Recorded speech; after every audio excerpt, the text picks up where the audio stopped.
A esquerda já detém os meios de comunicação, a esquerda já detém as universidades. A mentalidade e a cultura no Brasil hoje, hegemonicamente, é de esquerda se você considerar principalmente a galera que tá no meio acadêmico, universitário e na política também, né? O cirismo e desculpa começar já com uma provocação, mas a Cirolândia já é uma franja do PT. É uma franja experimentalista, é uma franja que vai mudando de acordo com o momento, mas nada mais é do que um coronel do Nordeste que tem o seu feudo lá e que se perpetua lá. Você não consegue fazer política no estado do Ceará sem o Ciro Gomes ter 30% dos votos e intervir. Todo mundo que é eleito passa pela família do Ciro Gomes. E é uma das coisas que incomodam, né? Apesar do Ciro às vezes ter um discurso que eu acho brutalmente honesto, franco, inteligente às vezes, ele mistura números, ele não foca na solução prioritária. Tive a oportunidade de encontrar o próprio Ciro num jantar e eu tava lá. Acho que você estava lá e ele concorda com as premissas fundamentais do que o Brasil precisa para se desatrelar do atraso e da insanidade persecutória que a gente está vivendo hoje. E ele falou, tem que prender mais da metade daquele STF. Ele concorda com a gente no privado. Uhum. Eu não posso falar por ele, tá? Então fica aí pra audiência também perceber como que o Ciro age, como que ele se comporta. Ele falou que ele não gosta de usar o mesmo tom que eu uso. Mas o tom que eu uso é o tom de uma bolha pra vocês, pode ser só uma bolha, nada além disso, mas de pessoas que foram realmente brutalizadas pelo regime. Pessoas que foram encarceradas. Pessoas que sentem medo de falar. E vocês não têm empatia por pessoas que têm medo de falar, não porque vocês são do mal ou porque vocês discordam de mim, mas porque vocês não sentem medo de falar. Vocês não sabem o que é estar nessa posição.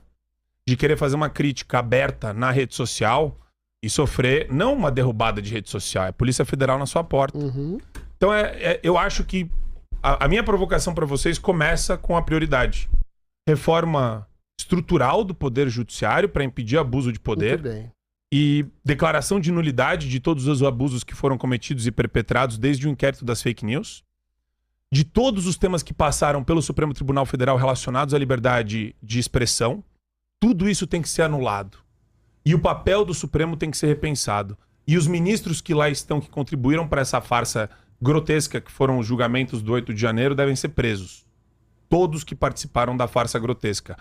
O próprio Luiz Fux, recentemente agora no voto anteontem, falou sobre como ele não falou a palavra arrependimento, mas ele falou que ele não pode carregar essa desumanidade adiante. E ele está revisando e revendo todos os votos que ele deu. E eu acho que para avançar enquanto nação a gente precisa disso. A gente precisa prender bandido que está no STF e além do Supremo, tá? Isso daí vai para uma PGR, isso daí vai para uma Polícia Federal, vai para uma AGU, permeia a máquina pública e a administração pública também, mas principalmente o sistema de justiça e também a indenização de todo mundo, né? Eu acho que não tem 2027 ser uma comissão da verdade no Congresso Nacional para apurar tudo desde o começo do inquérito das fake news. Tudo precisa ser devidamente apurado e os agentes criminosos devidamente responsabilizados. Já começou. Já jogou a bomba pra mim, já? Tá bom. Cara, eu acho que o que você tá propondo vai provocar, né, um efeito em cadeia que vai ter que reestruturar o país inteiro, né? Uhum. Porque você vai puxar de um lado lá, eles vão puxar do outro. Vocês sabem como é que é, né? E não é simplesmente assim, vou fazer lá e acabou, né? Essa promessa aí. É basicamente construir um Brasil novo. Basicamente. Não. Sim. É retomar um princípio minimamente republicano, a reconstrução de uma democracia que foi perdida graças ou desgraças à instalação de uma ditadura do judiciário. Aí essa premissa que eu acho fundamental. A gente tá aqui para falar da reconstrução de um Brasil novo, né? Ok. Eu acho que vocês estão de acordo que existe uma ditadura do judiciário hoje? Eu tô de acordo que a gente precisa construir um novo modelo de democracia. Não, mas aí... Isso eu concordo. Eu sei, mas é uma abstração. Eu acho que a democracia tem falhas, inclusive nas grandes lideranças mundiais, como os Estados Unidos. O que existe hoje, taxativamente, de maneira objetiva, a gente tava falando aqui, antes de começar o debate, de polarização. Sim. Mas não existe polarização. O que existe hoje é perseguição. Existe desde 2019, em que foi instalado lá o famigerado inquérito do fim do mundo, pessoas que estão sendo perseguidas por opiniões, por ideologia. Pontualmente, golpistas. Não há nenhum tipo de resquício de prova de que houve uma tentativa de golpe. Há pessoas que estão sendo caladas, presas, exiladas, desmonetizadas, que têm as suas carreiras e vidas destruídas. A gente estava entrevistando hoje, a gente estava falando hoje sobre a Débora, que é uma menina que foi lá no 8 de janeiro, pichou uma estátua, um ato de vandalismo banal, e foi condenada a 14 anos de cadeia e foi torturada. 14, torturada na cadeia, né? Como eram senhoras com bíblias na mão, jornalistas, cidadãos, o clérigo que morreu. Pessoas morreram na cadeia por causa dessa ditadura judiciária. Então não é que a gente está propondo exatamente uma insurreição civil, a gente está propondo voltar o Brasil a um estágio em que minimamente, você está falando de uma reestruturação do conceito de democracia, se possa dizer que esse é um país que tenha liberdade, o que hoje não tem. E essa ditadura judiciária culminou na ação de juízes que recebem dinheiro, inclusive de banqueiros corruptos, contando com a impunidade. Ou seja, hoje você tem líderes de facções criminosas, traficantes, marginais sendo colocados para fora da cadeia, com habeas corpus, com toda sorte de legalidade, e pessoas como a Débora e como tantos outros são colocados em julgamento no STF como se fossem golpistas e terroristas periculosíssimos.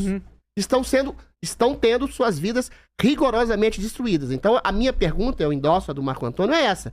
Vocês apoiam uma reforma ampla do judiciário? Vocês apoiam, por exemplo, impeachment de ministro que se colocou como tirano, como Alexandre de Moraes, como Dias Toffoli, como Gilmar Mendes? Vocês apoiam uma reforma ampla do judiciário para que esse país comece a ensejar a falar algo que possa ser uma democracia de fato?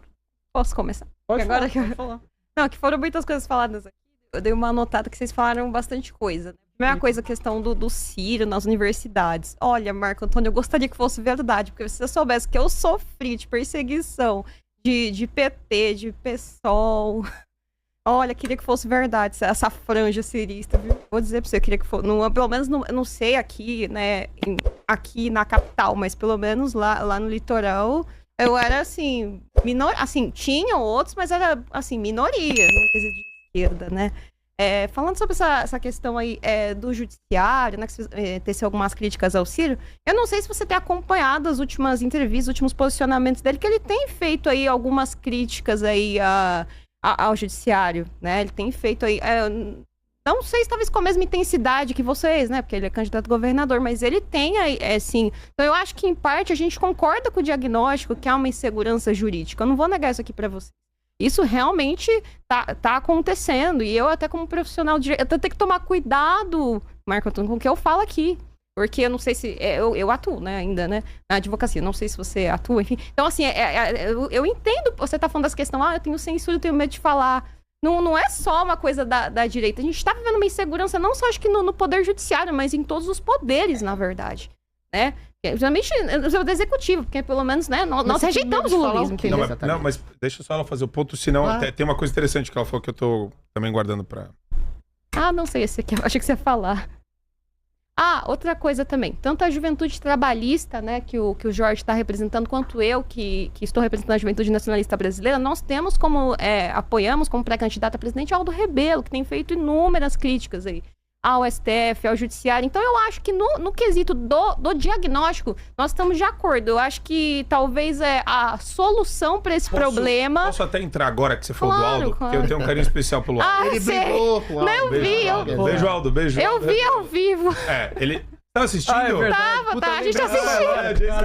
Eu tava assistindo só porque o Aldo estava lá. Só porque ele estava lá. O Aldo tem uma crítica sistemática, mas o método dele de reagir a essa crítica, a gente acha... Exato, eu acho que é isso. A gente concorda com o diagnóstico, mas talvez com uma outra solução. Mas esse é o ponto, mas é exatamente esse o ponto que... Vamos usar uma expressão, né? Ciências jurídicas, que hoje de ciências não tem mais nada, né? Tem tudo menos ciência e... Juridiquês também não serve mais pra nada. É o que você falou. Reino da absoluta insegurança. Mas o que você acha de um médico? O Caiado é médico, não é? Aí o Caiado chega lá na sala, o Caiado chega lá no corpo, tem o paciente do Caiado. O Caiado vê um paciente com câncer. E daí você pergunta pro Caiado o que o Caiado acha do paciente com câncer. Aí ele vira e fala, eu vou tirar o câncer desse paciente. Com respeito. O respeito de um médico que entra numa clínica e com o respeito E ele não enfrenta o câncer. Aí dá uma aspirina. Então, quer dizer, não adianta nada o diagnóstico sem a ação. E daí entra uma questão até comunicacional. a gente não tá falando a mesma coisa. E o eufemismo que você utiliza, e eu entendo, que tem a ver com a cosmovisão de vocês. Vocês não fazem o uso de palavras eufemísticas, vocês não abrandam pro Supremo porque vocês estão passando pano pra juiz bandido, ministro bandido. Vocês abrandam porque a dor não é tão aguda pra vocês como é pra gente. Porque a gente tá encarando o mesmo fato. Né? E o fato o cara, delação do Vorcaro tá chegando, galera. Bateu a realidade se impõe. A bigorna da realidade, pra usar uma expressão que o Emílio Surita adora, ela chega e ela se impõe. E agora eu vejo um monte de gente apologética a ministro do Supremo Tribunal Federal que fica lambendo os caras pra cima e pra baixo, tanto na Gilmarlândia quanto no Gilmar Palusa, nas festas do Lide, do João Dória. Tudo isso tá sendo descortinado. E por que é a maior crise? Por que eu não consigo relativizar isso que você falou, Andressa? Porque nunca que o órgão de cúpula do Poder Judiciário é a coluna vertebral de uma nação. O Estado de Direito, se ele vale alguma coisa, é porque tem uma Suprema Corte que garante a estabilidade de uma Constituição e de um sistema de interpretação de leis e atos normativos. Aí quando você descobre que o intérprete é profundamente corrupto e um sociopata delinquente, criminoso, e não é só um, são vários. Então, aí eu queria pelo menos ver se vocês concordam comigo na questão da gravidade da crise, né? Sim. A gente tem que priorizar. Legislativo e executivo sempre tiveram crises. Sim. Mas como essa, eu falo pra vocês como professor de direito constitucional. Sem precedentes, pessoal. Isso que tá sendo produzido agora é terra arrasada. Quando eu falo em anular tudo que passou pelo Supremo, eu não tô brincando, não. É pra gerar, sim, a dúvida do empresário sobre o futuro do país. O cara fez parte de uma quadrilha, faz parte de uma quadrilha que tem sicário, galera. Isso não é brincadeira, não. Vocês sabem da história do sicário? Vocês viram que ele não pode falar, né? Se auto-executou na cadeia? E daí você viu que a certidão de falecimento dele tem 1 mês. Ela é retroativa? 1 mês? Dá pra sacar, sacar, e não tem a causa da morte também, né? Não tem a causa da morte também, eu acho. Não tem a causa da morte também. Então, quer dizer, pra gente passar esse país a limpo, eu preciso quebrar o sigilo bancário de todos os ministros do Supremo, pra começar. O que o Marco tá falando, e eu vou completar rapidamente o que ele disse, é o seguinte. Pessoas como Aldo Rebelo e como Ciro Gomes, de alguma forma, ainda que, vamos supor, de maneira ingênua, contribuíram para esse estado de coisas. Uma vez que vocês, da esquerda como um todo, mas vocês também não contribuíram? Da centro-esquerda. Pois vamos entrar nesse debate então. Polarização não... A polarização não quer dizer que a gente... anos disso aí, né? A gente não pode ser responsabilizado por ter construído uma ditadura que ia perseguir nós mesmos. Se você faz uma crítica incisiva, sistemática, vamos ser bastante objetivos aqui, ao STF, a gente tem que responsabilizar, então, o Zé Dirceu, os próprios Ciro Gomes, que fizeram críticas acerbíssimas no passado ao método eleitoral, à urna eletrônica, tudo isso que foi colocado como tentativa de golpe, ou contestação da democracia, ou namoro com o princípio de ditadura em relação a Bolsonaro, foi colocado por gente do PDT. Foi colocado pelo próprio Aldo Rebelo, foi colocado por inúmeras pessoas que fizeram críticas acerbas. O Zé Dirceu, que é inclusive pré-candidato a deputado federal, diz de maneira clara: o STF sequer é um poder constituído, nem deve ser visto como tal. E nada lhe aconteceu. E exatamente por ter uma contestação acerba ao STF, Bolsonaro está sendo torturado na cadeia, pessoas estão morrendo na cadeia, pessoas são exiladas, pessoas estão sem contas bancárias. E na medida em que Ciro Gomes e Aldo Rebelo adotaram e ainda adotam uma posição tíbia e fraca em relação à possibilidade de impeachment de ministros, em relação à aplicação da própria lei Magnitsky, que foi retirada, inclusive, pelo Donald Trump, que foi essa a razão da disputa dele com o Marco Antônio, você parece que eventualmente tem uma complacência e gentileza. E aí essa metáfora que o Marco Antônio fala, eu faço. Você dá uma aspirina para um paciente que está com câncer. E isso não é só o Ciro, não é só o Aldo Rebelo. A gente falou lá com o ministro Ives Gandra, e ele falou, Brasil, né? Eu quero conversar. O professor Ives Gandra falou, eu queria conversar.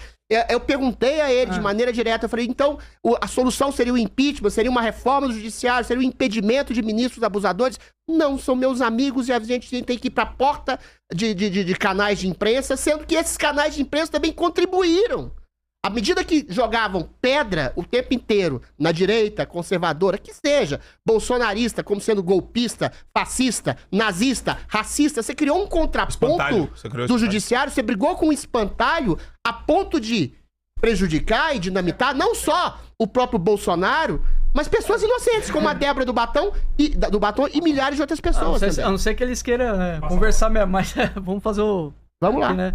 Vamos lá. Eu acho que isso também é uma consequência, né? Quer falar? Não, eu achei que tava...